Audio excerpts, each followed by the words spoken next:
After 11 updates and a fairly successful early access period, Turbo Golf Racing is officially out. Now, I got to play this game because I got a review copy from Huge Calf Studios, who are the developers, and I reviewed it for Sports Gamers Online, but I'm here to talk to you guys here on the Seoul Dojo about it, my first impressions, everything about the game. Is it good? Is it great? Is it bad? Whatever it is, right? So this game had 11 updates in its early access period, and when you play the game, you can tell that this game technically is really good. There's not many issues when it comes to the technical side. There isn't many, a lot of frame droppage or anything like that. Well, I haven't seen any while playing on PlayStation 5. What I like about this game is it's just pure fun. Taking the first look at it, it looks just like Rocket League. Something that I mentioned in my review for Sports Gamers Online on Turbo Golf Racing is that it has this mixture of this futuristic utopia that Redout 2 had, and it has the bounciness and the colorfulness of Rocket League. Now, this game is basically Rocket League golf. That's it. It doesn't have this super competitive nature that Rocket League has, and it's not necessarily team oriented either. And I think that's kind of one of the downfalls for this type of game. It's very fun. It is very fun, but it only has it keeps my attention for so long. I struggle with to wrap my head about the longevity of this game, because I don't think the player base is going to stick around long enough for it. You can kind of see with the online portion, it's hard to kind of get into. When you're matchmaking, it's hard to get into matches sometimes, because I think the player base has already kind of faded out a little bit. Maybe because it is a brand new full release, maybe some of those people might come back to check out the updates, but the longevity of this game I'm very worried for, only because it doesn't have that competitive edge that Rocket League has. And I don't like to continuously compare it to Rocket League, but I mean, just look at it. It looks so much like Rocket League. The mechanics, the way the ball physics in it is just like Rocket League. I mean, if you're coming from Rocket League over to this game, it's gonna feel like home. It's gonna feel like home. The way the ball physics are, the way your car can just spin in the air and you can control it. Everything about it is just so Rocket League. Now, this game, it has two fundamental modes to it. It has the golf mode and it has the racing mode. To me, the racing mode, that's this game's bread and butter.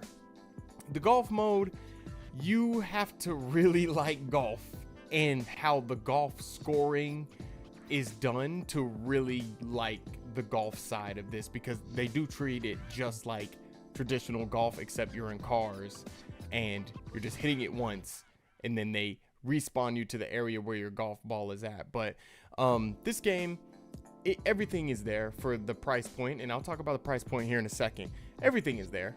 Everything is there. You got a seasons kind of structure where you go through the seasons, you get brand new items and things like that. You have a currency, you have trophies and gear points that you can use to get cosmetic items. Of course, there is microtransactions. They're not nasty or egregious or anything like that. They are kind of packs, like seasonal packs that you can buy. Of course it's not, you don't need to buy it.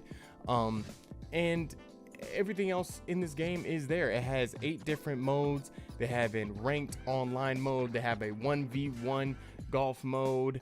It has, of course, your traditional golf racing mode that you can jump in. You do I think you do 3 races, and that's kind of it. You just do 3 golf races, and that's basically what it is. So let me talk a little bit about how the golf races go. So basically, you start off, it's like a race, and you have to race to get the ball into the hole.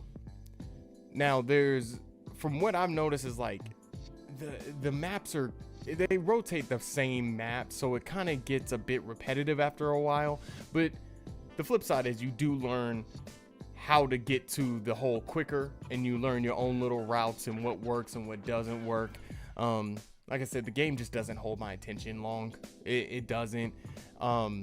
It might be different for you, but one of the big positives for me is the price point.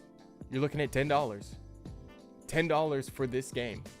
And $10 for $10 worth of fun, in my opinion. You might pick it up and you might be a Rocket League fan that just wants something a little bit slower, something that's not team oriented. You just kind of do things yourself. You might really like it. And $10, I mean, you can't really go wrong with a game that's $10 made by an independent team. Like, you just can't go wrong with it. So it's like all the issues I might have with it, it's like, but it's only $10 and it is a minor bit of fun. So jump into it. It's worth $10. Go ahead, play Turbo Golf Racing. I think it's a fun little game. It doesn't hold my attention for too long. It might not hold other people's attention because I like my when it comes to arcade racers like this, I like more of a competitive challenge and a little bit more of an edge. I also like games that are like this, but they're team oriented, like Rocket League. So this doesn't hold my attention long, but for $10, I have to recommend it because the reward outweighs the risk way too much. It outweighs it a lot. So go ahead, play Turbo Golf Racing, $10. It's out there. Huge Calf Studios, you actually made a very fun game, and I think a lot of people are gonna like. I think there is a little bit of there's a fan base out there that's gonna like it. How long they keep that fan base, I know they have seasons, I know they have more things coming up for the game. How long they keep them, I'm not sure, but for now, $10. Use the $10 as something to play in an afternoon, or if you're bored, turn your mind off, hit some balls into the hole, race against your friends. I think it'll be a fun time. My name is Curtis with the Seoul Dojo Gaming Channel. You can follow me at X on Cali from the Dojo, and I will check you guys later. Also, make sure you guys subscribe to the Seoul Dojo. We're on our way to 1,000 subscribers. Anyway, I'll check you guys later. All right, peace.